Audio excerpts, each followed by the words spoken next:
Si tu es là, c'est qu'il y a encore, pas anguille sous roche, mais encore une troisième entreprise qui est dans le pipe. Aujourd'hui, Patrice est en train de constituer son groupe d'entreprises en 18 mois. Donc, il a acheté sa première entreprise. Vous pouvez voir les vidéos qui sont sous cette vidéo. Sa première entreprise, il y a 18 mois de transport. Aujourd'hui, il en est à la troisième boîte de transport pour constituer son groupe. Donc, il est passé de première entreprise à 600 000 euros de chiffre d'affaires. Et là, tout le groupe confondu, il est arrivé à 4 millions d'euros de chiffre d'affaires. Mais je ne vous en dis pas plus. Patrice, maintenant, est-ce que tu peux nous planter un peu le décor? Alors, c'est une boîte qui fait 3 millions de chiffre d'affaires. Donc, ça a pris un petit peu de temps parce que tous les due diligence ont pris beaucoup de temps. Combien de salariés dans cette boîte? Il y en a un peu moins de 60. Ouais, ça reste quand même une grosse boîte, tu vois. Grosse boîte. Ouais, ouais. Bon, en tout cas, step by step, tu vois, la première boîte que tu as reprise, il y a 18 mois, il y avait combien de salariés dans la boîte? Alors, à l'époque, je crois bien qu'il y en avait 18. Maintenant, on est 15. D'accord, tu vois, donc ça fait quand même une bonne, belle différence. Oui, voilà, elle fait entre 3 millions et 3 millions de chiffre d'affaires en fonction des années. C'est une boîte donc toujours qui travaille sur le dernier kilomètre, livraison de dernier kilomètre, et elle a elle a quelque chose d'un petit peu exclusif, c'est qu'elle fait du déporté, c'est-à-dire que c'est les 3 tonnes 5 qui viennent, ils déposent les colis et le dispatch il se fait dans l'entrepôt. Donc il y a également un entrepôt de 800 mètres carrés qui est en location. Donc ça aussi, c'est intéressant parce que si on veut faire de l'immobilier derrière, ben, il y a tout un moyen de travailler sur l'immobilier. Et ensuite, les chauffeurs partent. Donc, elles travaillent pour UPS, Chronopost, FedEx et un peu pour DHL. Aujourd'hui, c'est une boîte qui valait, que j'ai acheté un petit peu moins de 500 000 euros. Et aujourd'hui, c'est une boîte qui avait des patrons qui étaient plutôt bien payés. Donc ça, sur le retraitement de l'EBE, ouais, voilà, quand le patron il a un coup, c'est tout le temps sympa, parce que du coup, il y a de quoi retraiter. Mais aujourd'hui, c'est une boîte qui faisait autour des 200 250 000 euros de BE retraités. D'accord, super. Et donc, ouais, donc tu as acheté à un bon prix. Hmm. Et en tout cas, c'était cohérent. Et comment ça a été financé? Est-ce qu'il y a besoin de mettre de l'apport? Comment ça s'est passé? Banque, pas banque? Comment ça s'est passé? Alors aujourd'hui, je suis passé essentiellement par la banque. Donc j'ai un gros prêt bancaire qui va être, on va dire, il y a à peu près 80% par le prêt bancaire. Et les 20 derniers pourcents, je les ai financés avec les bénéfices de la première boîte. Donc du coup, j'ai eu zéro d'apport.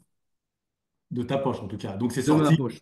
de la poche des autres structures qui t'aident finalement à faire des effets de levier pour être. Exactement. C'est les autres structures qui ont financé l'apport.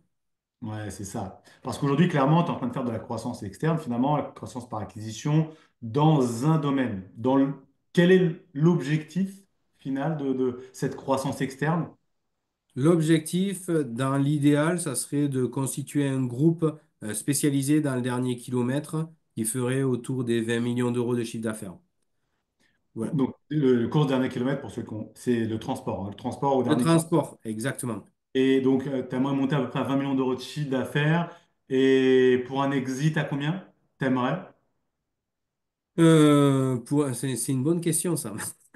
Encore ça fait réfléchir, mais en tout cas, voilà. Non, déjà, je vais atteindre les 20 millions et après, on verra bien. Ensuite, voilà, une fois qu'on a un groupe, on va faire des économies d'échelle. On va faire. Il y a plein de bonnes choses qui vont en sortir. Après, l'exit, c'est sortir le plus haut possible.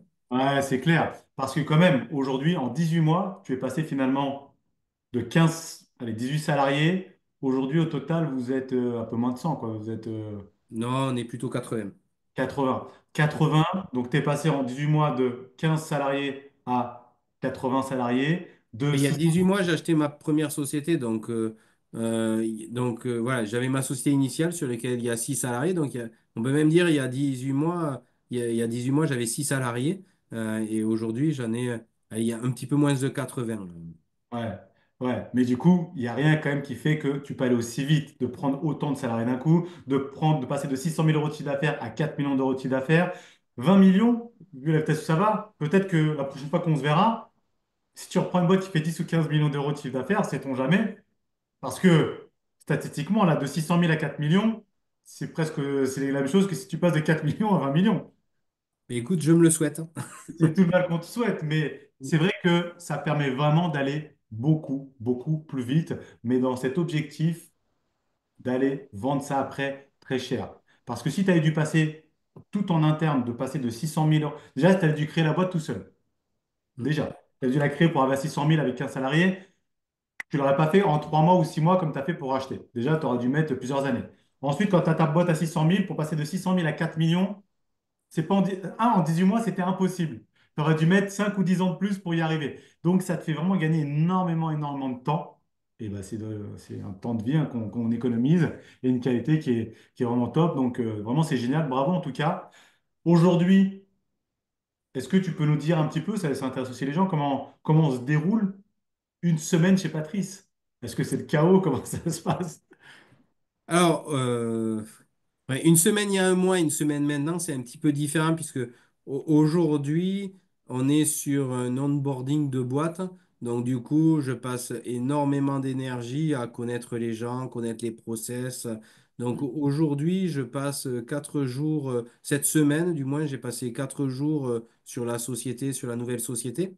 Je passe une journée sur les deux autres sociétés, à peu près. Alors après, j'ai quelques interruptions de temps en temps, voilà, des choses à débloquer, mais c'est vraiment un minimum.